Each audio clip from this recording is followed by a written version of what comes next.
Live from Chatterbox Sports Studios, it's Off the Bench with Tom Brenneman.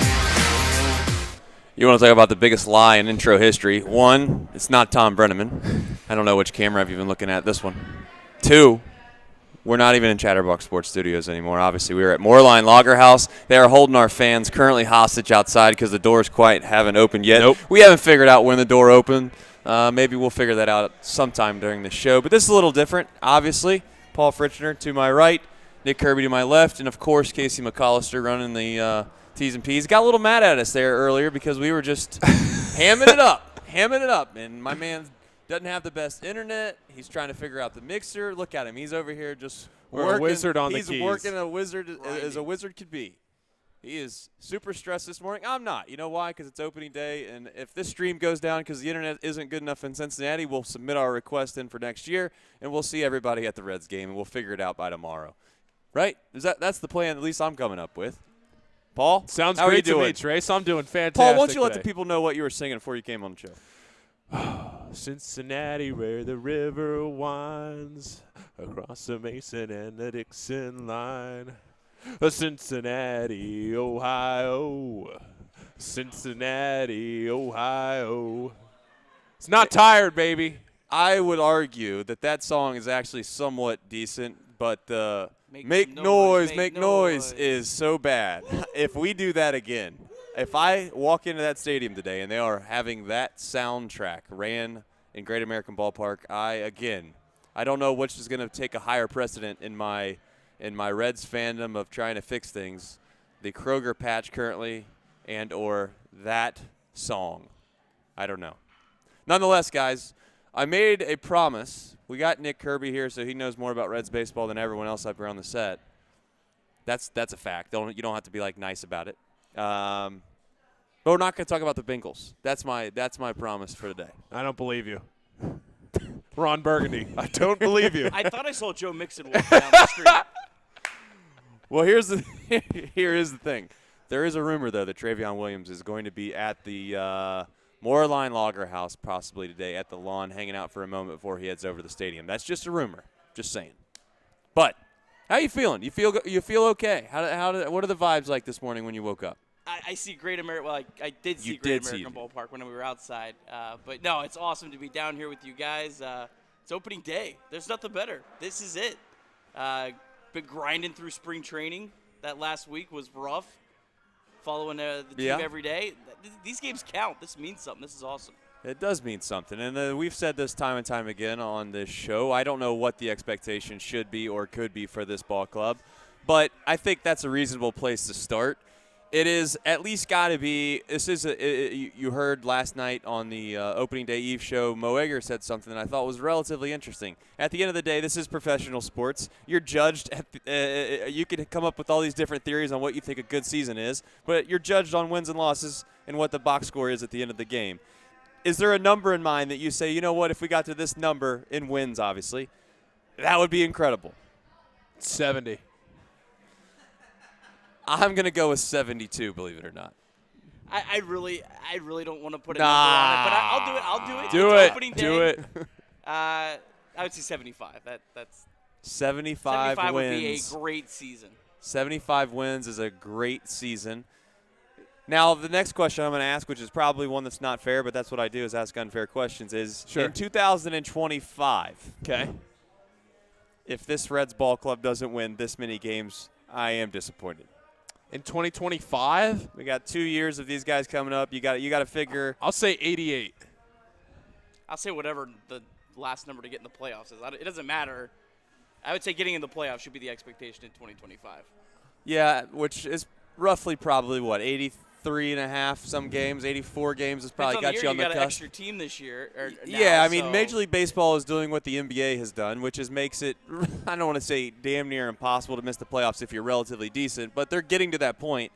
That's where, if we're being quite frank, I wonder from a Major League Baseball perspective, when you have an elite team like the Mets or the Dodgers or these teams that expect to be maybe the number one seed, if you will, going into the playoffs, it's got to be a little demoralizing when a team that can win 84 games, per se, and you win, said, 102, that I'm not saying it's an even playing field, but it's really, really close when it comes to Major League Baseball in a certainly in a 7-game series. And now we've waddled it all the way down to a 1-game series in some cases.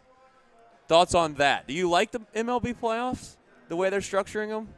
Well, this is a whole conversation, but there's a lot of inequalities in We got baseball. time, Kirby. We can make it a conversation. Well, there's a lot of inequalities with baseball with, obviously teams like the Reds and even more of a example would be like the Pirates with their spending versus the Mets. The way the baseball postseason works is I think, evens the playing field a little bit. So I think that, well, yeah, it stinks that you have teams that are spending every penny that they can and have ownership view completely different. But when you have a best-of-3 series, it kind of levels the playing field for everyone else. So I guess that would be how I view it. Now, if I was a Mets fan, I might view it a little different. But as a Reds fan, hey, I'm all for it. I think it's a good thing. Your thoughts? Obviously, you grew up as a Nationals fan for sure, and you've been through something that Reds fans of at least my generation and definitely younger, and even probably I don't want to say a generation above us, have never experienced, which is obviously a World Series, and maybe we'll get to that point sometime soon. But what's your overall thoughts on the MLB postseason and just the landscape as a whole? Well, I mean, I think that right now, I think it's in a good spot. I think that, the expanded postseason gives more teams, because baseball's so fickle, because you could get one team just get hot for the postseason. It's one sport more than any other where you may not, I mean, I guess you could say March Madness, but you may not have the best team win necessarily, where in football, the best team wins every year, pretty much. Mostly. In the NBA especially, the best team wins every year. Maybe in hockey, the puck bounces a certain way, but for the most part, you're talking about a 7-game series. Right. The best team wins. Sometimes in baseball, every once in a while, you'll find some of that where you're not getting, the number 1 overall seed, something like that, where there's inconsistencies. And I think that you're to a point now with baseball where I like where they're at, and I think back to the rebuilding years for the Nationals and some of those. I mean, they're worse now. The Nationals are worse now than they were back in 2009, 2010. But I look at the Reds, too, and I've followed the Reds infinitely closer in the last 4 years since I've moved here than I have the Nats. And, because that year that they won the World Series was really my last year with connection to D.C. So I've followed the Reds a whole lot closer, and it's remarkable, the similarities. The thing, the Nationals, they always had that good farm system. The difference, though, with the Nationals that always gave us hope was they had Bryce Harper and they had Steven Strasburg waiting in the wings. They had the number 1 overall pick and drafted both of them, and you knew that eventually. Now, Bryce left, didn't win the World Series with them, but you knew that was coming eventually. Elly De La Cruz could be that. I don't know if he's Bryce Harper, but sounds like there is. From what I hear from you guys and from what I read and from what I follow with Elly De La Cruz as I get more and more involved in the Reds and being around here in Cincinnati and living here full time, is that same kind of – I sense that same optimism and same hope that I remember having when Bryce was coming up through the minors. Yeah, I mean, he has a chance to be the best player on the planet, and that's not hyperbole. That's just a fact that everyone who ranks prospects would tell you he has that potential. Will he live up to that? We'll have to wait and see. But I really think that Elly De La Cruz, his debut, whenever it is this season, is going to define this Reds team, which is weird on opening day. We're talking about a player that's on the IL at AAA right now. Right. But when he makes his debut, it's going to be, I think, bigger than when Jay Bruce made his debut, which was a huge deal here in Cincinnati. I mean, there's just not a player, because of his ability to play shortstop and his Billy Hamilton-like speed, but also can hit the ball 500 feet. You just don't have players with that kind of potential here. So, Sir Boy Wonder with maybe the best super chat that we've had since we started the show. He says, "Open the door so I can come in, Trace." I mean, I don't run this damn place. Look, if I did, we'd probably have internet. We'd have some lights. We might even have people that are allowed to come in and hang out with us. But I don't. So until I figure out how we can do that, I don't know. We'll figure it all out. He tweeted, "I'll see y'all at 11." The 11 o'clock hour is going to be our best hour. I guess This is like the Beatles or something along those lines, to where the doors are shut until they have to absolutely open, and when they open, I'm sure they'll all come running in at 11 o'clock. We'll see how that all works out. Can't wait. But there's no reason why we can't just have Sir Boy sitting right here with a college game day sign. No reason at all. Right here. In fact, if it wouldn't surprise me if some of the chat came in here with some college game day signs. We have Bedfred in the house. I seen where they're going to have some boosts. If you don't know yet, you should know. Our social media accounts have tweeted this out, but Bedfred has the absolute best odds on the Cincinnati Reds to win today, which is good news for you, because at the end of the day, if you think, like I said before, if you think that the Pittsburgh Pirates of all teams – now listen, if it was the Dodgers, okay, if it was the Yankees, then maybe I would say, that's not a good idea. But it's the Pittsburgh Pirates that we're playing today. It's Mitch Keller. And have you seen how he's thrown against the Cincinnati Reds? Career 6.30 ERA, He's terrible. Dial me up. He's terrible. We got Hunter Green throwing. I don't know who's going to throw after him, but don't worry about Arrested it. Bullpen. Don't worry about it. Arrested bullpen. That's right, Nick. Arrested bullpen. These guys are fresh. They're ready to go. They're going to shut down the Pirates. The Pirates got retreads. They got McCutcheon's back on the team now. That's a season ticket selling thing if I've ever seen it. That guy's washed. They're not any good. So there's one day this year that I'm going to almost, I can't guarantee it, but I'm almost going to guarantee the Cincinnati Reds are going to win, and that's today. So you'd be a fool not to take the best boosts in the state, the best odds in the state at Bedfred, and get on the app, get on the computer, whatever you got to do. I don't care how you do it. Just place your wager, responsibly, of course. 1-800-GAMBLER if you got a problem, 21 plus in Ohio, right? But it's free money. That's the way I'm looking at it. And if it's not free, then you get a chance to win it back tomorrow. That's how we always talk. I mean, that's how we do it around here, right? Yeah. Your best gambling day is always a day away. That's right. Right? Has been for a while. All right. Chat's popping today. They're fired up. Reed's not on the show yet. Reed might make an appearance. Reed will be on the show. We'll have to ask Reed about it. Their whatever $1 million man playing shortstop that's got a slash line of like 100, 200, and 109, or whatever it is in spring training. Maybe he'll end up being good. He's like the washed up guy they ended up getting off the free agent market. They didn't get the first guy they wanted. They didn't get the second guy they wanted. They didn't get the third guy they wanted. They're like, oh, who's left? We'll get him. We'll see how it goes. Absolutely. Typical losers. I would have zero excitement if Dansby Swanson was on the Reds. It wouldn't even move my pulse. No. Did you see what he did in spring training? He's terrible. Unbelievable. Nick Kirby, are you here at every game this weekend? I'm here today. I'm here Saturday. Sundays to be determined. Sundays to be determined. Okay. See how my kids are at home. Oh, that's a at-home thing. That's Fair. a wife thing. I was wondering if that was one of those situations where they had a chance to go for the sweep. Then you're like, all right, maybe I go. If we're 2-0, it'll be real hard to pluck me away. All right. I know that it's difficult for me to keep up with the chat. I see the chat's kind of it's all over the place. I do feel bad for Sir Boy a little bit that he came out here. He wants to come in and hang out, and we're just. I mean, there's Can we figure out a way to get him inside? There's no reason he can't sit right there. My man's literally came down here, and they're telling him he's not allowed until 11. It's just bonkers to me, man. Can't wait till the rush comes. That's wild. But, Sir Boy, we're going to work hard for you. We'll see. What do you got? No, I got a question for both of you. Realistically, I mean, the win total for the Reds is set at 65.5. Kirby, I want you, both of you guys to answer this. Sure. What are the checkpoints in this season that you feel like need to be hit for you to be going into, say, August 1st, September 1st, and say, all right, my bet's looking good here? Well, I mean, and I'm not saying just like hitting a win total. I'm saying like what are you looking at as like checkpoints in this season that you want to accomplish? What did they win last year? Was it 62 and 100? Yeah. Right? Yeah. To get to 62 and 100, they had to start 3-22, and then I don't remember how they ended, but they lost like 9 of 11 or something. Yeah. So you just clean that up. You're not losing that many games, right? I mean, so I would say April, if you're betting on that, is the most crucial month, because if you look at the schedule, it's the most favorable. Like these first two series, it would be pretty important.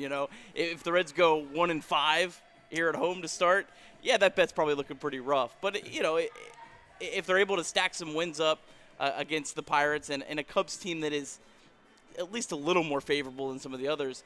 I think April is the month that if the Reds go 500, you're looking good. If they don't, it's probably going to be a long They played season. well in Atlanta. Yeah.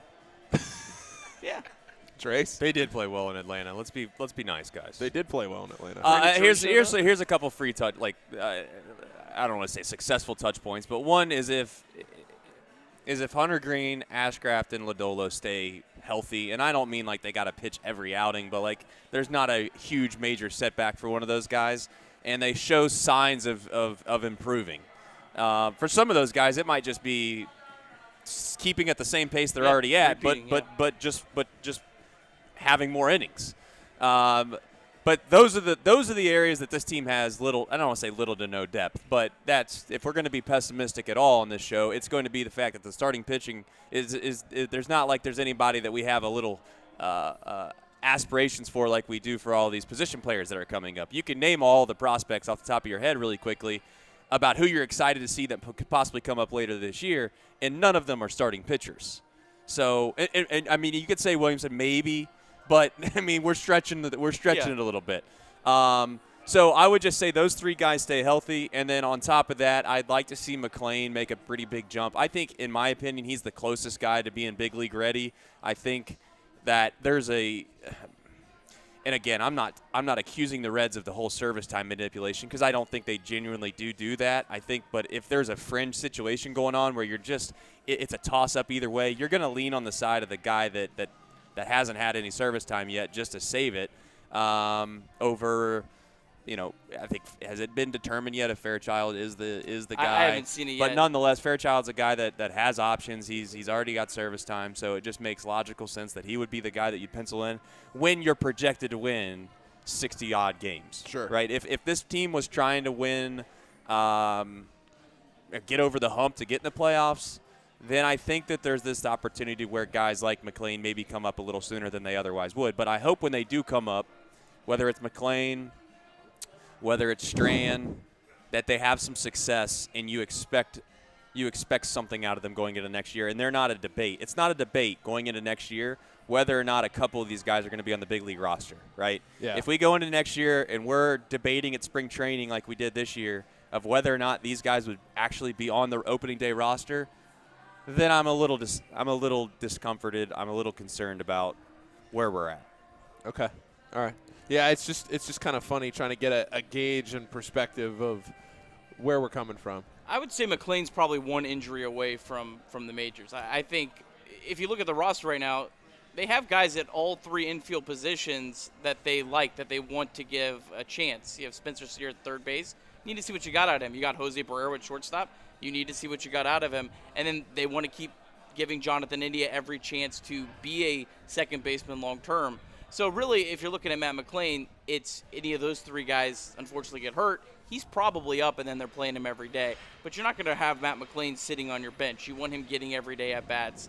But the fact that McLean was here for all these scrimmages this week, right. I think that is a good hint that he's, I would say, one injury away.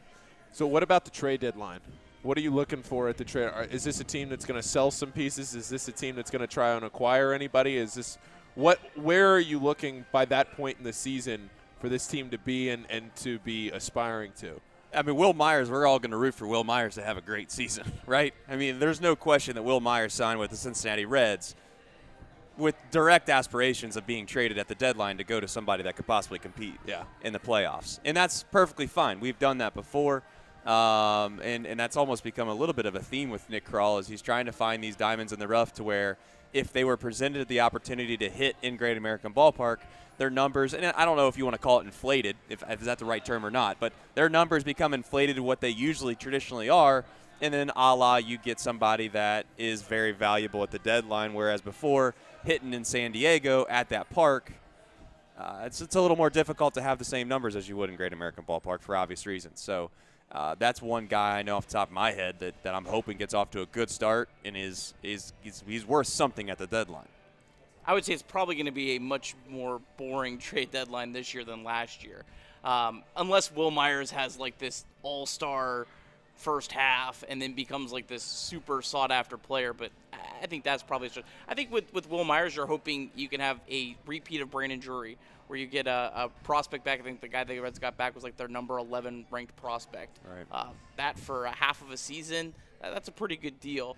Maybe, if the relief pitching market is just so dire with teams and they can get someone to give up a king's ransom for a guy like Alexis Diaz, maybe he becomes on the market.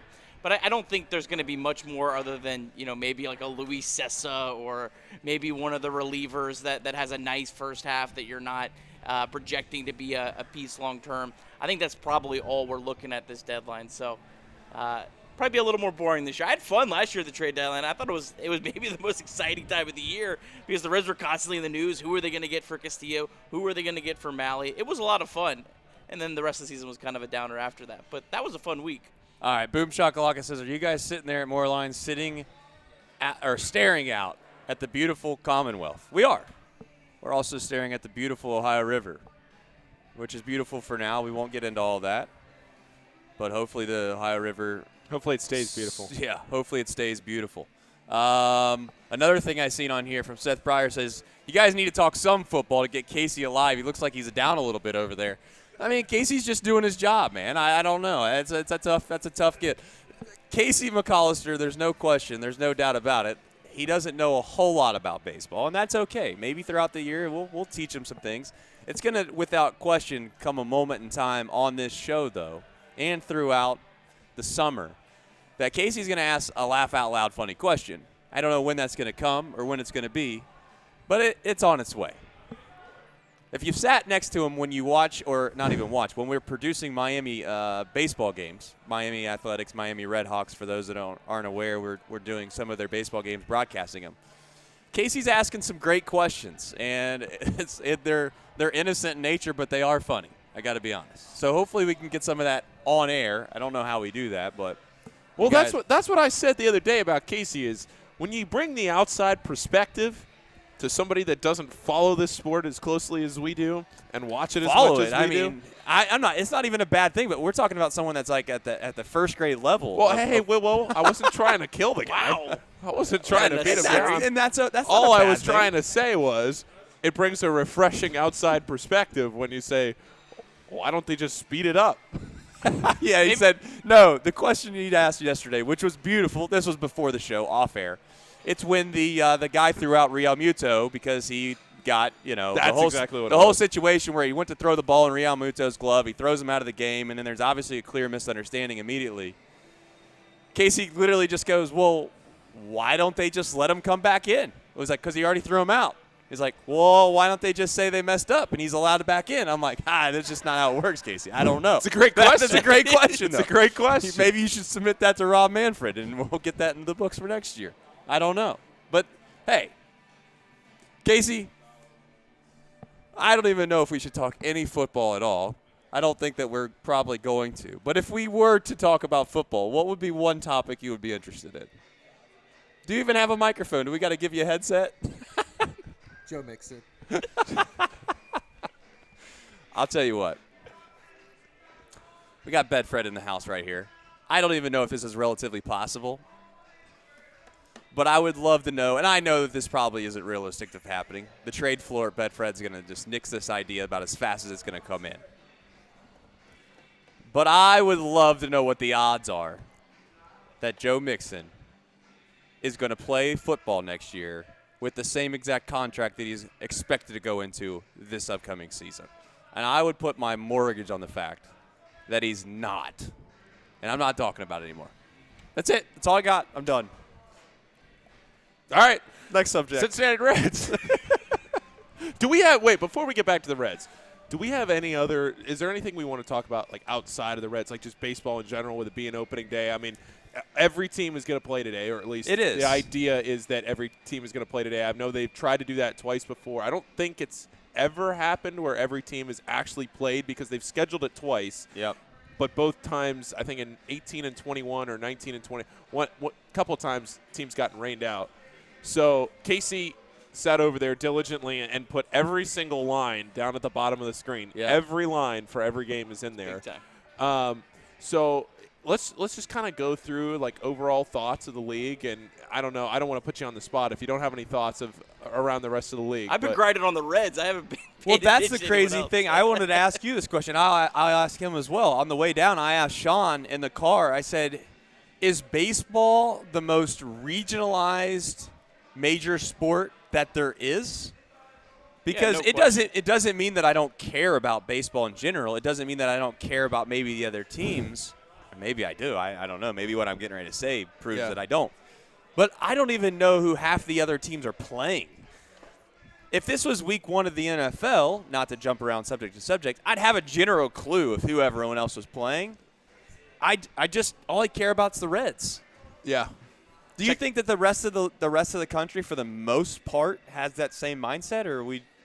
I think so. I mean, maybe division-wise, you know, there might be some other people in the NL Central who care about the rest of the division. But anyone in Chatterbox? I don't know, but I can't got any imagine. Brewers fans in the Do they exist? Brewers fans? I know one. There's some Brewers fans that exist. They all happen to live up in Milwaukee. I know 2. I don't think that's a very national brand. And I don't know how many national brands baseball really has in general. I mean, there's a select few, obviously. I don't think the Reds – I think the Reds obviously at one time had a little bit of a national appeal to it, but I think that's kind of subsided if we're being quite honest. I think so. Just now to this point where they haven't been competitive in so long, right. I don't think it would take a whole lot to get it back. And I think that's the biggest thing here with the Reds is that I don't think it would take long if the Reds were consistently good. I mean, look at what's happened in St. Louis. I mean, say what you want about their fans and everything and the rivalry, but look at what they have built as a product consistently year over year over year. You know, the Cubs have the nostalgia. They have Wrigley Field. They have all that. But look at what the Cardinals have done down there in St. Louis in building essentially exactly what the Reds could do if they did that every year.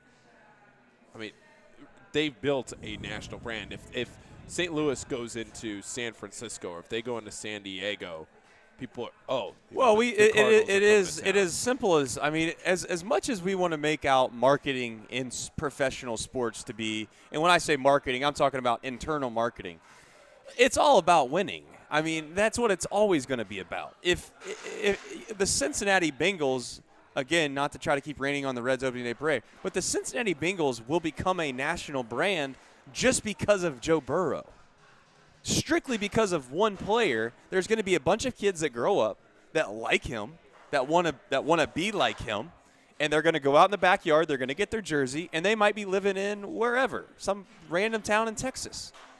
And next thing you know, just because of the game itself has become so national that now that kid, when he grows up, similar to maybe a kid like Reed, where you fall in love with a specific franchise/player and it just doesn't leave you. And next thing you know, that person's 30 years old, they live in Texas, never been to said Cincinnati, Ohio a day in their life, and they're Cincinnati Bengals fans. That's how I think genuinely all of this starts. It's so granular and it gets into the childhood more than likely. Most of our fandom, and maybe I'm way off base here, you're a little bit of a different breed but you still have an affection for Washington sports, I'm sure. Yeah. But my main point is that most of your rooting interest is decided by 12 years old. Yeah. Right? Well, I mean, from my perspective, if I'm going to follow 3 teams that suck, I'd rather follow the team that sucks that I can live near and go to the games to. Like if like I've said a million times, if you're talking about the Nationals, who I grew up with, the Reds, who I now live here with, and the Orioles, who I work for, none of them. I mean, maybe the Orioles, I guess, if you want to say anything, the Orioles are on their way up. But if you want to say any of them, I mean, if we're talking about the Reds and the Nationals, if you're looking at Betfred Sportsbook, if you're looking at the bottom 3 teams on win totals, that occupies 2 of those 3 spots. So, Paul, I think that the Orioles, what they were able to do last year, you would be able to speak to this, I think that would be the kind of great season for the Reds, where they took a nice leap. They maybe didn't, reach the postseason, but you really started to see that the fruits of the labor of acquiring all that talent. Well, yeah, and to your point, I remember it was probably August 1st last year or somewhere the last week of July or maybe the first week of August, and I went and I looked at the Orioles postseason odds and I said, this is not a bad bet to say that the Orioles are going to make the postseason at this point. And all you had was the hope. Right. Now, they were right there in position. They didn't play that well against the AL East down the stretch, but they were right there in a position. I think what the Orioles have done and what the Orioles have built is something that if you're hoping, like you said, that the Reds can do this year, that they absolutely could. Now, do they have an Adley Rutschman? Do they have like a Grayson Rodriguez? I don't know. But to your point, excuse me, I also think we've forgotten about some of these younger guys that have already proven they could be pretty good at the big league level. We sit here and we discuss at length what McLean's going to be, what Marte's going to be, what maybe Edwin Arroyo at the lower levels, maybe what he's going to be when he comes up. And obviously I'm not trying to miss Ellie De La Cruz of the world, but I'm not saying we forget, but Jonathan India is still here. He's still young. Tyler Stevenson is still here. He could be the best catcher in Major League Baseball, arguably. I mean, I know that could be debated to a certain extent, but I think to a small extent those guys have just completely gone off the radar a little bit. Like I know why. I get it. They've already been driven off the lot, as Nick has said before, so it's not as shiny and as fancy. But let's not forget that Tyler Stevenson could become maybe one of the best catchers in all of the game. And India has some question marks. But if India comes back and he has a season similar to what he did his Rookie of the Year, and we're going to be talking about how he's a huge piece. And now you're not begging for 5 guys to come up and play well. You need 2 guys, right? I mean, there's a lot of optimism when it comes to the depth. But the pessimistic side, which is where some people lie, is the argument it's always going to be is they haven't done it yet.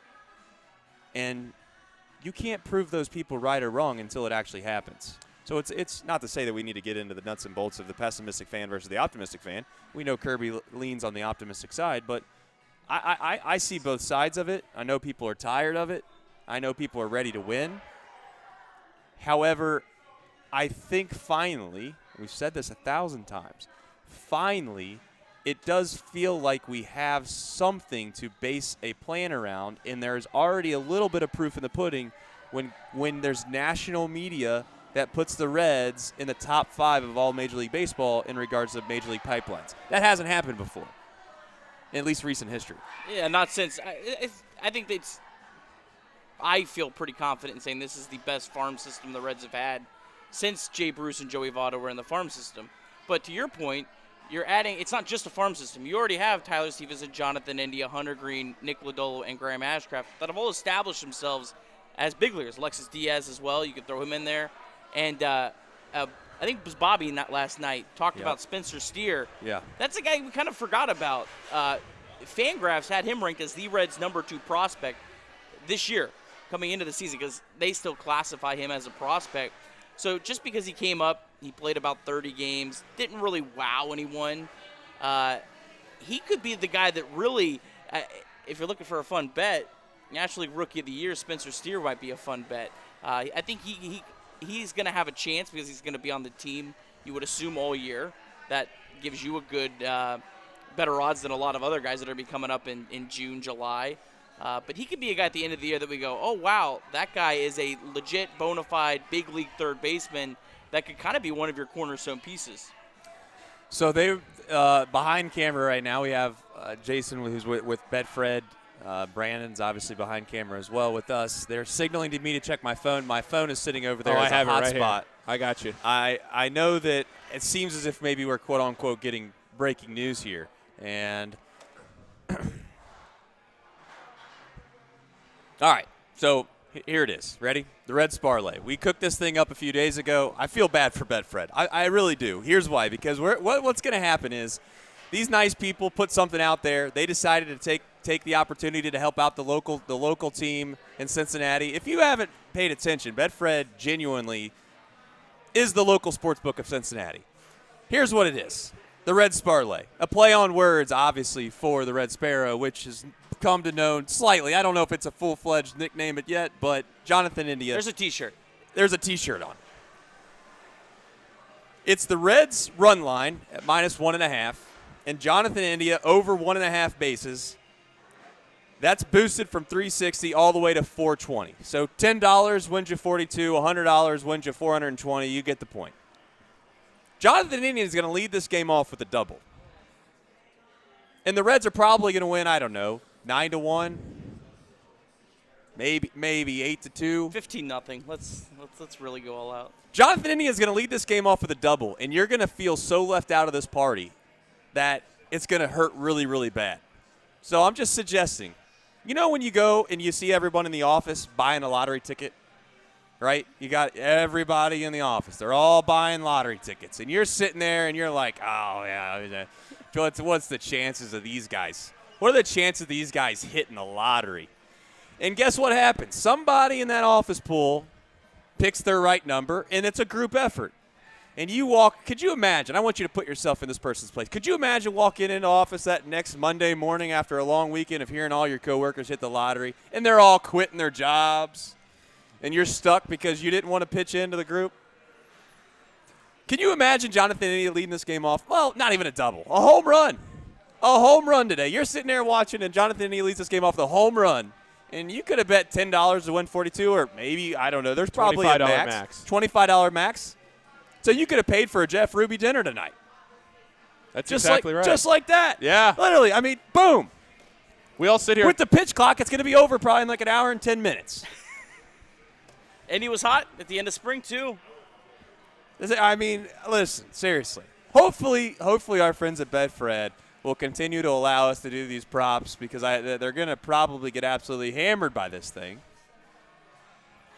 I did like the person in the chat that said, Betfred greater than sign Manfred. Ooh. That's strong. Also, Bobby Nightingale last night, shout out Cincinnati Enquirer. He came up with the name for the person that goes out on second base in extra innings. Some call it the Ghost Runner. Some call it the Magic Runner. Some call it, what's the other one? The Extra Runner or whatever. Free Runner. Yeah. Free Runner was the other one that I heard. He called it the Manfred Man. I like that. That was big league. That was big league by Bobby Nightingale. Not to be confused by his dad. What? It is his dad, right? Bob Nightingale? Yes. Yeah. I didn't want to have fake news out there. No. You're right. No, we wouldn't want that. So here's one more question for you guys. When you look at the NL Central, nobody's going to sit here and pretend that the NL Central is the strongest division in baseball. So how much does that maybe instill some confidence in what the Reds could build or do? Go ahead. I think it definitely over the long term, over the next couple of years, is a real benefit for the Reds. I think the Cardinals obviously, they're pretty loaded. They have a guy named Jordan Walker who's going to be on their opening day lineup today that's really, really good. But you look at the rest of the division, the Brewers, I think this could be their last year of their current run. If you get into their financials, they got Christian Yelich still in the book for several more years. Their starting pitching is going to continue to become more expensive as they go into arbitration. I could see the Brewers, if things don't go well, I could see them being a seller at the deadline and maybe starting I don't think they'll be in a full rebuild because the Brewers have been really smart and they've avoided something like that. But I could see them having to take a step back the next couple of years. Obviously, we know the Pirates. I think the Pirates have a really good farm system too. But they're right where the Reds are. Their biggest question is their starting pitching. They don't have the Green, Ashcraft, and Lodolo to kind of anchor them. So that's a big concern. And then the Cubs, we'll wait and see. The Cubs are throwing money everywhere. Will it stick? Will it not? Retread guys. We'll have to see. The Cubs are the team that always is the wild card in the division because they can outspend everyone. Right. So sometimes it works, and sometimes you get Jason Hayward. Right. Yeah. Yeah, there's no doubt about it. When you have an ownership group that has as much cash as the Chicago Cubs, if they ran a competent franchise, they would probably win this division every single year, if we're being honest. They should. They should. Yeah. They should. They have all of the resources. They have the biggest market. The Cardinals could argue that maybe since they've built their thing up but from just a market standpoint, Chicago's obviously much, much greater. But that's here nor there. I see some folks in the chat asking Matt Blankenship, who was very kind and gave me a SEC championship hat, and I will be rocking that all fall. He asked, how quick can we get to 100 losses? We're not getting to 100 losses. We're not going to get there. It's going to take forever. Largely because, do you know how hard it is to lose 100 games? I think we ought to pay our respects to that team last year, if we're being frank. I mean, do you realize how difficult it is to lose 100 games? You have to start 3-23. And finish the year atrocious on top of that. Yeah. Right. I mean, it is. I mean, hey, but is it possible? Not going to say anything's not possible. Kevin Garnett has told us that. What else we got in the chat here? I'm trying to see if they got any questions before I move on. Oh, man, it's flying. I can't keep up with this. Will India be moved to all right. Will India be moved off second base without an infield shift? He struggled defensively. Will he? He's obviously the Brian brings up a point where maybe he struggles even more now. India has admitted, at least to a small extent, that he feels like he has to get better defensively and he has to have more range. Right? Not to use the huge cliche, but he has come into camp in better shape than what he had said he's coming into camp ever before. However, I personally feel like with all the guys coming up, India's going to have to prove that he can play it, and he can play it relatively well. And he's not saying he's in the same leash category, but he's in the same ballpark as far as a trial period as a Barrero as an everyday player. So your overall thoughts on India? I think we've, I don't want to say overblown it. That's probably the wrong word to use.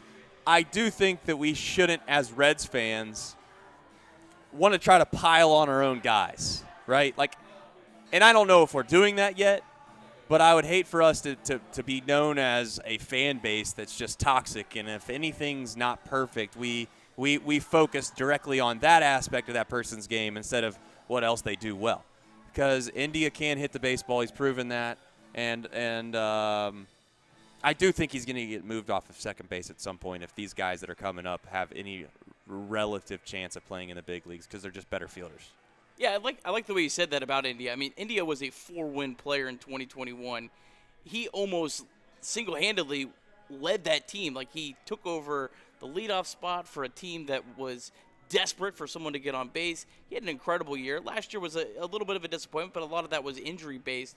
I like it. I like the way you said prove. I think it is a prove-it year for him. He's got his chance to prove that he can be a second baseman. The defensive numbers have not showed that that's a strong suit of his, but this is a prove-it year for him. Obviously, he would like to play second base. He's going to get more money playing second base than if they move him to left field or they make him a DH a lot of the time. So with all the guys coming up, hey, I don't have a problem with the Reds saying, this is your year. Go out, show us what you can do, show us that athleticism that you have. But we'll have to see. I mean, but it's definitely going to be a conversation throughout the year. I think, when we get into, the first bally boots, let's not be like, oh, we got to move him to left field. I mean, it's a long season, but let's kind of reevaluate this maybe in August, kind of see what the defensive numbers look like. You can use a little bit of your eye test. I think it's very deceiving for those of us watching on TV. But I think the numbers will kind of give us a better idea at the end of the year. And if he hasn't, then I think you have to really consider the position change to fit your team better and to build your team better next year. Yeah, I think that the shift is going to help the game of baseball immensely, significantly. Line drives through the middle, certainly if the shortstop and or second base, if they're shifted a little bit, can make an unbelievable play. That's one thing. But the idea of hitting a line drive right back through the box and it almost takes the pitcher's head off and there's not going to be a guy just directly standing right there anymore is just better for the game in general. I don't have a perfect analogy perhaps for another sport, but it almost felt like for a little bit of time, the thing that you grew up with your whole entire life that you were taught to do was no longer working anymore. It's like hitting a live drive right back through the middle has been something that has been cheered upon since the game started, quite frankly, at the younger ages, right? Like that's what coaches would want you to do is hit the ball right back through the box. the fact that that becomes a hit now, and the fact that there's also going to be an emphasis on stealing bags, and I just think that it's going to breed a whole new brand of baseball that we've all missed to a certain extent. You might not even realize you miss it until you get to see it. I seen a chat earlier, much earlier in the show, that, and again, I know there's a lot of optimism right now, and maybe some of this will wear off, maybe it won't, but who cares, right? As much as we want to bang on Reed for being a Cubs fan, and we should, he also always reminds us, if you're not going to be excited and you're not going to enjoy the moments that are, then what's the point of being a fan in the first place? Just to be miserable, right? And that's where I'm at. It's like, I'm just going to enjoy it for what it is, take this team in, see what we have, and move forward. And yes, do I want to win? Of course. But I'm not to the point right now to where I see some people in the chat where it's like, oh, this team's terrible. They're going to lose 100 games no matter what. And what does that do for you personally? I would assume that it does nothing but make you feel bad. Well, because I think we're beyond the point where you're rooting against the team. I would hope so. As a fan, I would hope so. No, as a fan though, sometimes you'd say, yeah. "Oh, I hope when they lose." Phil says what when Phil said what he said last year, I think what you just said was probably, I don't know what percentage of the fan base, but a good amount of them were rooting against the Reds. Well, but I more so mean even the smart fans that say, "Hey, let's get a high draft pick," or "Hey, maybe it's not the smartest thing to push everything forward." I think we're kind of beyond that, where you're hoping that this season is where you turn a corner, and you want the Reds like last year. Frankly, if they won or lost, it didn't really matter. This year, if they win or lose, it might not matter necessarily from a playoff perspective, but it will matter from a momentum perspective, which I would argue is a massive deal for this team, because I think learning how to win is a big deal. I think going into a game, having a positive mindset in the clubhouse and knowing how to win and learning how to win is a big deal for a group of guys that has not done that together if you're trying to build that.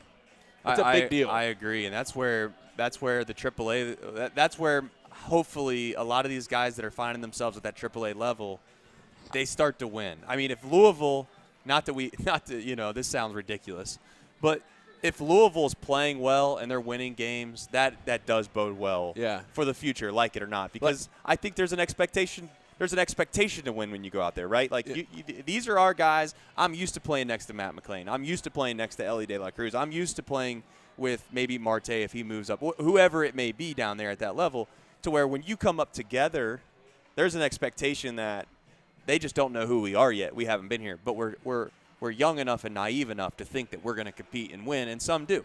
And the brand of baseball that I wanted to bring up from earlier is that this spring training, the Reds were stealing bags. They were fun to watch. They were a little bit different than the traditional, just have a bunch of boppers in the lineup and hope you hit a couple home runs today. And if you don't hit a couple home runs today, well, then you're probably going to lose and score maybe one run. And this team, I think, although young, will at least be somewhat exciting. Well, and go ahead. Go ahead. Sorry. I would just say, I know it's going to be hard for some people to do this, and I understand if you can't have this mindset, but I would try to view this season as each game as its own individual thing. Like today, let's just watch Hunter Green pitch, one of the most talented pitchers that the Reds have ever had. Let's see what he can do. Let's see what he can build on this year. Alexis Diaz comes in the game. Let's see if he can really be an elite closer. Spencer Steer, Jonathan Neal. Let's see what these guys can do.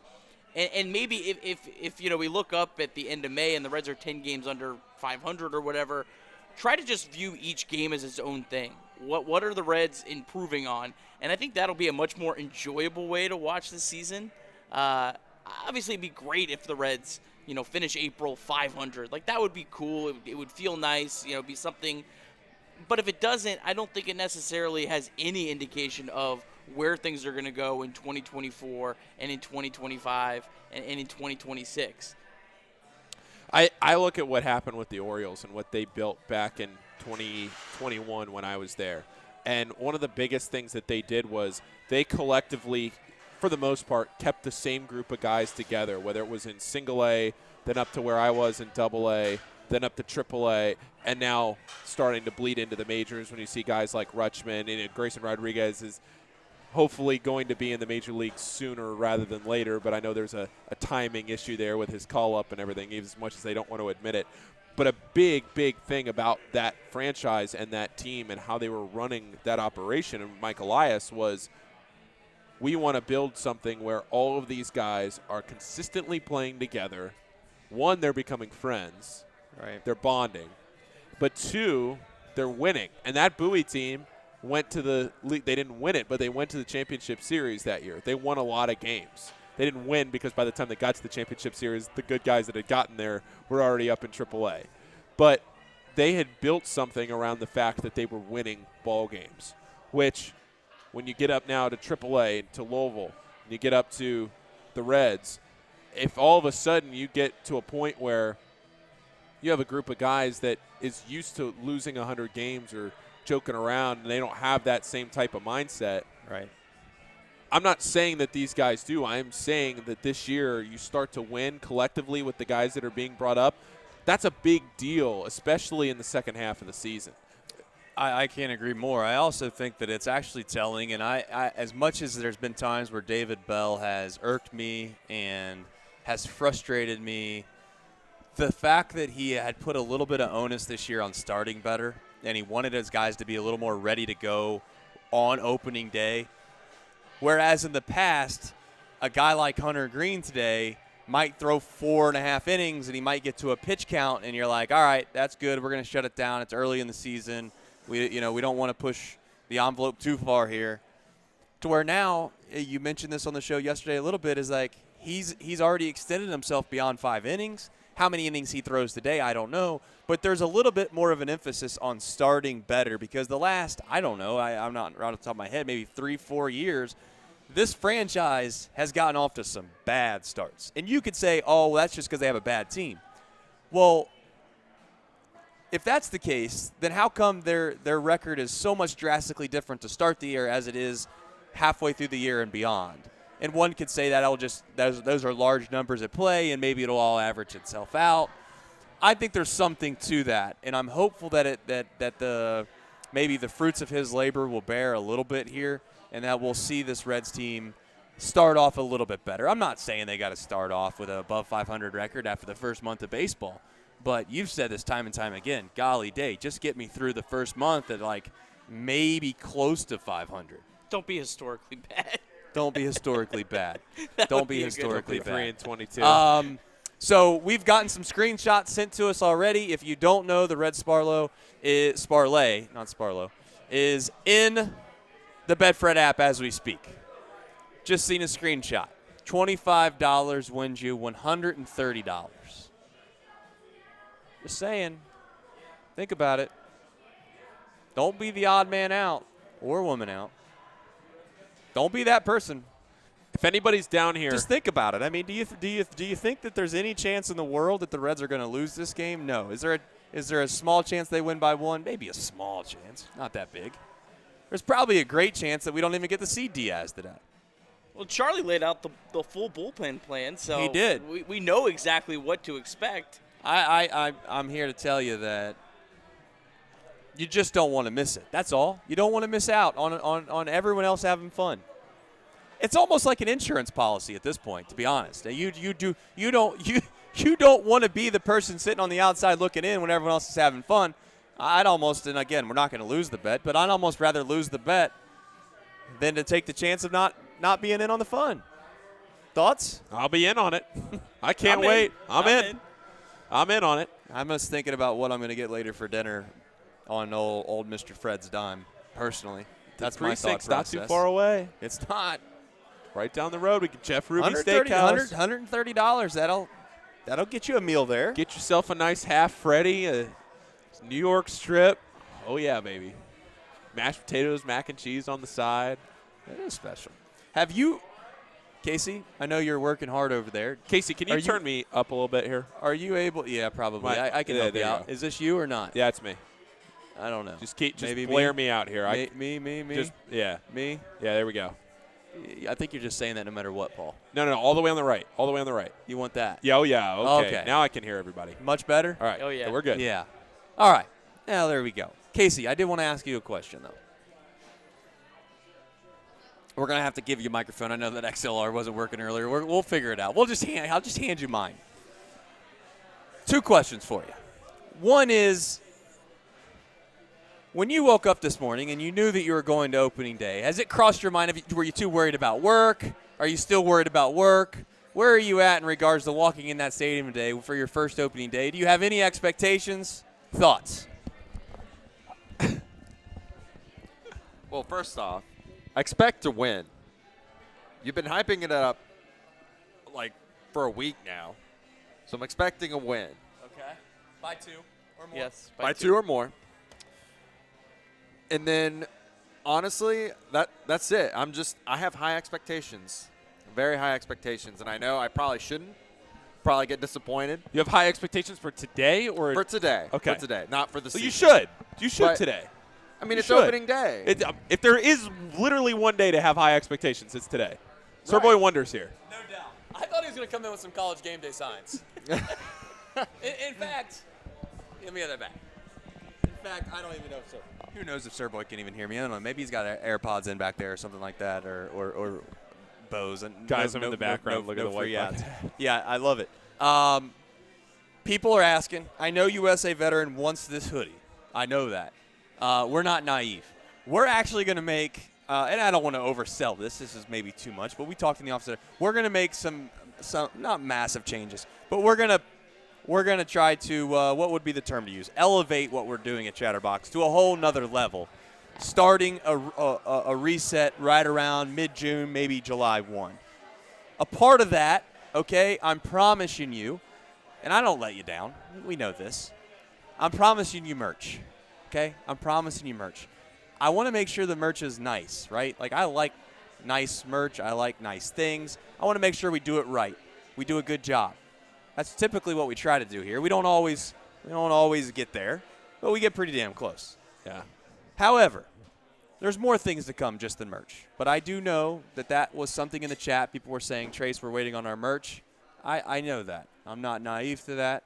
And I also know that Sir Boy probably deserves some merch. For one, not only being here today, but he did meet us back there on March Madness. I'm going to have to figure out, though, and I'm going to have to ask Sir Boy after the show. We're not going to do it publicly. I got to figure out what this guy does to be able to go to so many sporting events. Because this guy got to see Reds opening day. He watched the scrimmage yesterday. He watched, what was her name? Fairleigh Dickinson. Oh, yeah, Purdue. Beat that fraud of a team in Purdue. He got to see, was it FAU? Who else was in Memphis? Columbus? FAU in Memphis. He got to see FAU in Memphis. That's an unbelievable basketball game. This guy's been living the high life.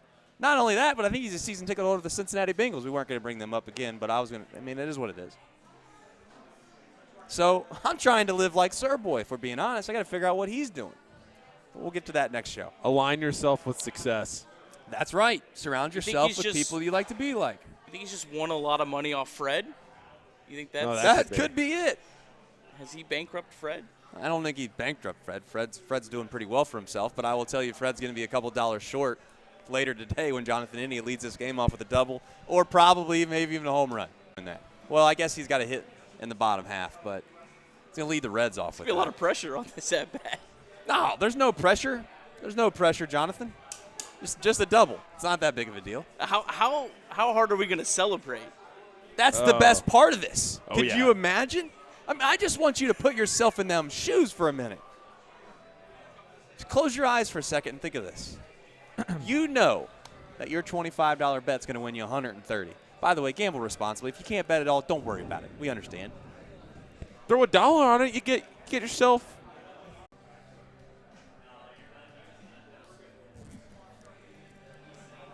All right. I'm thinking we may. Wait. I think we just got it. I think we're back. We're back. We're back better than ever. I think we're back. All right. We're hustling. We're working hard out here. We're back. Are we back? I don't know. You tell me. You're the boss. Yeah, we're back. We're back. We're All back. right. We're back. Here we go. I don't know where I got cut off. I don't know. I don't know what. I know what happened. It's called internet. You broadband. You need it in life in order to be able to live stream things. We've had our issues at our own studio at times with the internet, so I don't want to badmouth too many internet providers here on opening day. However, I want you to realize the excitement you're going to have with your friends. Or maybe yourself. Doesn't matter. You can have fun by yourself. When Jonathan India leads this game off with a double and/or home run. I'm going to do it right now. Don't forget. Don't forget. I mean, it's $25, pays you $130. That, in all honesty, can get you into every bit of about 13 Reds games this year. It's almost its own season ticket package. If you think about it, if you want to think about it that way, today when Jonathan India leads off the game with a double and the Reds win by 2 runs or more, you basically get a season ticket package to the Cincinnati Reds this year. The Baker's dozen. Remember? 13 games. You know what I'm talking about. Yeah. No? You don't remember the 13? Yes, I remember Baker's dozen? I remember the Baker's dozen. Come on. That was brilliant marketing by your truly Cincinnati Reds. We're back. What do you got, Paul? He's locked and loaded. He's doing it. I'm doing it right now. He's doing it right now. I know there's many people that are working hard to hang with us. However, we are going to be out here enjoying the day at Moraline. We are probably going to head over to the ball game around, I don't know what time. Game starts at 4. I think gates open at 2. We'll probably head over there right around 2:30-ish, somewhere in that time frame. You a big batting practice guy, Trace? I am. That's a good question. Let's go around the room on things that we enjoy at the ballpark before we jump off here. We're going to end the show a little bit early today. Make sure that we have everything outside running the way it's supposed to. We'll do a roundtable discussion on a few things that I really, really do enjoy at the ballpark. One, as dumb as it is, and I don't even know if it's dumb, but as something that I've held on since I was incredibly young, I still feel this way today when I walk in. The grass in the manicured field, without sounding too cheesy, it's a beautiful thing. It's so beautiful. You just walk out there on the concourse, you see it, and it just like I don't know. It's a little bit like a drug for Lifts your spirits. That's a good Let's way. Talk about the weather today. Oh, I mean, how about this? Like, what a great day. Yeah. There's been some nasty days here in recent memory. So. Well, I'm looking at the college baseball forecast for Saturday at 44 degrees and 22-mile-an-hour winds, and I'm thinking to myself, man, I'll take this a whole lot more than I'll take that. Boy, there's no doubt in my mind that there are certain Major League Baseball players that are assigned to northern cities, right, that absolutely can't stand playing for the first 30 days of their season because they play for said franchise. I mean, let's be honest. Yeah, if you play for the Miami Marlins, there's a small chance that you got to go play some road series against somebody in some cold weather beginning of the year. But if you play in Detroit, you know, I don't want to name them all. Minnesota, New York, Boston, Cincinnati, Pittsburgh. You get where I'm going with this. How does Minnesota not have a dome? Well, the same reason that the SoFi Stadium has a roof leak for $10 billion or whatever they spent on it. Sometimes people don't make the best decisions. It's true. All right.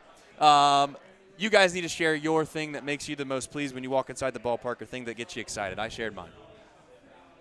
Chat, let's see what you got. Got something for us, too, as well? You can answer this question. I have an answer. Kirby, I was a big lemon chill guy when I was a kid. That was like the go-to. It is that's a good call. They come around, they'll bring it to you. Correct. Get it passed down the aisle. Love a good lemon chill. That's right. So there's a group of people that walk around the stadium, and they wear neon vests. Oh, here we go. Here we across go. the chest it says, "Split the pot, Reds 50-50." And that fires me up, baby.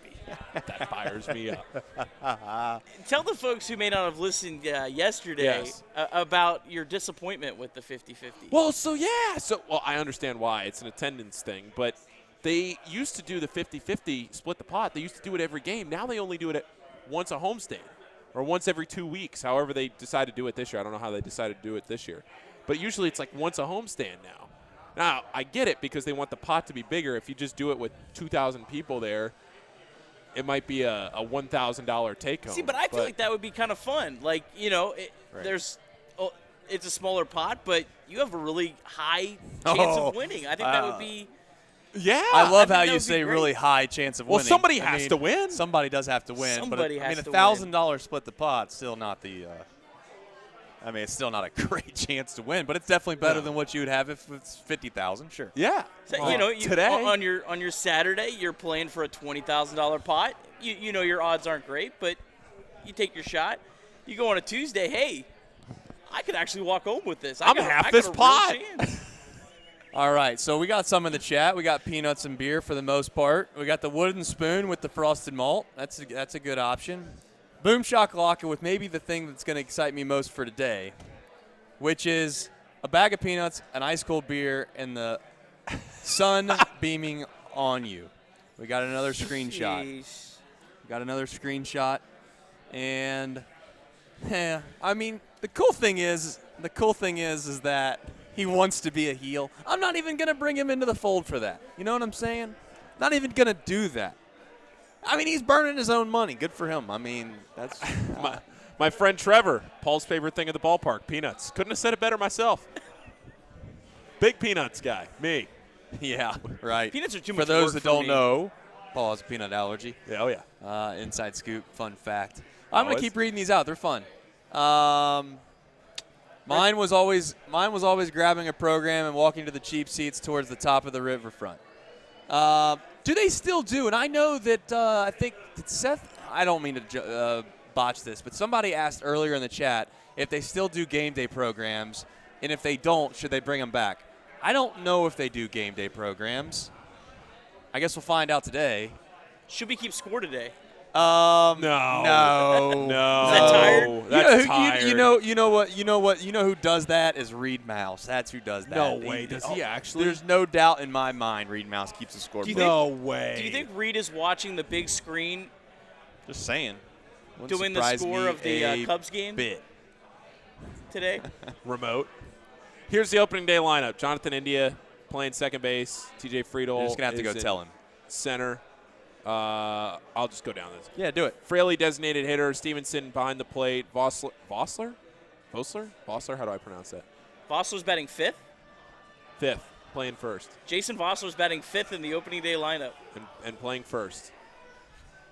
Nick Kirby, not a fan. No, it's fine. I thought he'd be batting like ninth. Are we okay? Are we in the trust tree here? Yeah, we're in the trust tree. I've never heard of that name in my life. So Jason Vossler played for the Giants last year. Actually had a nice little run, but it was only like 20 games. Okay. Reds like him. He's a left-handed bat, so he'll be Which filling is why in he's for hitting Votto. fifth. I thought he would be in the opening day lineup, but I thought like him and Benson would be switched. So Yeah. Okay. So Will Benson's 8 in left field. Jason Vossler have that Scooter Gennett, Derek Dietrich opening day moment where they hit a home run. Well, Friedel's playing center. We talked about it. He's in center, and Benson's in left? Yeah. Okay. I would have thought it'd be the other way around. Me too. It's still that is a really good defensive outfield with Friedel, Benson, and Myers. Yep. Pretty sick to have your shortstop batting ninth. Yep. What's that? I said pretty sick to have your shortstop batting ninth. Well, they're taking the pressure off of Barrero. Yep. They are. And I know Casey McCullers is over here working really hard to give the fans what they want, and he just can't quite get it. He's waiting. I'm going to keep buying him some time. And go rip it. Do it. Boom! Right there it is. Look at the None man. other. The bucket Look at the hat. man. Look at the man. Doesn't have a clue in the world what's going on either, folks. Look at that. He's just as clueless as they come. Look at that guy. Looks like he's going fishing on a nice sunny Sunday. That's Sir Boy Wonder. Sir Boy Wonder's in the house, everybody. Look Got at him. no clue about it either. He's just back there hamming it up. There he is. Look at him. Hey! Look like he's like. There it is. All right. Well, that's Sir Boy, everybody. Thanks for coming and watching the Sir Boy show. Gamer. All right, I'm going to do this one more time. I know we got cut off maybe the last time, and I know the internet is what it is, and you might have heard me say this before. I'm going to say it one last time as we go off air. A couple things. One is enjoy the day for what it is. It's opening day. It's a little bit of a holiday, obviously, around these parts. Don't let the Cincinnati Reds or this baseball team bring you down this summer. Enjoy the warm weather, enjoy the ballpark, and try to find what I would say the positive things to look for in this ball club. And if those things don't come true, sure, we're all going to be disappointed. The second thing is that you want to take insurance out, right? Do you drive your car around right now without insurance? Probably not. Do you have health insurance? Probably do, right? You need to take out what I would like to call the fear of missing out insurance, which is, everybody around here is doing one thing today, and that we're getting on the Betfred Sportsbook app. And we know Jonathan India is going to lead this game off with a double and or a home run. I'm not sure which one it is, but might be a triple. Could be a triple. Might be a triple. I'm actually, when they say you visualize things and you just will them into existence, I just see Jonathan India ripping a baseball right down the line. It's going to rattle around the corner, and Jonathan India is going to literally just jog into second base. It's not even going to be a throw into second base. They're just going to throw it to the cutoff man. Cutoff man's just going to toss it into third base, and he's going to be standing at second base, nobody out, in the bottom of the first, with the Reds with an opportunity to go up by at least one run. And then the 8th or 9th inning is going to roll around, and you're going to be like, oh, my gosh, I can't believe I didn't do this. It's 8-2. Jonathan India has, at least a double, maybe more. All I had to do was get on Betfred, put $25 in, and win $130. Decision's yours. It's an easy decision, if we're being frank. It's an easy decision because we're all going to be excited. We're going to be tweeting about it. We're going to be jumping for joy. We're actually going to – you know what we're going to do? We're going to video record ourselves with Jonathan India's first at bat today. And So every subsequent, if Well, by some chance they walk him. No, that's not how this works. Well, I Nick. think it's still a base. That's no. So to be clear, it's only hitting. Okay. Oh wait, what? I didn't see that. I just put it in. I didn't. Time out. I didn't. Let's be clear here. What we're doing. Walks don't count. It's only hits. So Jonathan India has to have 2 singles, 1 double, 1 triple, or 1 home run. Just 2 bags. 2 bags on a ball that's hit. Okay. Got it. So it's total bases. Total That's bases. what we're doing here. Okay. Total bases. And he's going to rip a ball down the line, like I said. It's going to rattle around the corner. You already heard me say all this. Okay. We're going to video record ourselves watching that happen in real time. We're going to tweet it out and say, we hope you didn't miss out. And I hope that you don't see that tweet and say, damn, he just told me what was going to happen and I didn't do it. Just saying, $25, it seems like an insurance to me. All right. I'm in. I'm in. I'm in. You guys are sold. We're all sold. We're going to be down here, like I said, at Moorline for the next few hours for certain. We appreciate everybody tuning in. We have a great crowd here, obviously, not only behind the scenes and around us, but then also in the chat. I say this every time I do this show. Tom's going to probably be back, obviously, on Monday. We have a show to do tomorrow. We'll be back better than ever from 10 a.m. till noon on Off the Bench. We will be doing Chatterbox Reds tonight in some capacity, in some way, some form, some fashion, depending on how many cold ones Nick buys everybody. Maybe we end up just pulling our phone out and going live. Who knows what happens after you get some brewskis in you? I'll tweet it out. We'll figure it out. But nonetheless, we thank all of you. You make our jobs possible by tuning in. And we hope you have a hell of a day. If we see you, great. If we don't, we'll see you tomorrow. Back better than ever at 10 a.m. on Friday. Take care, everybody. Make some noise. Make noise.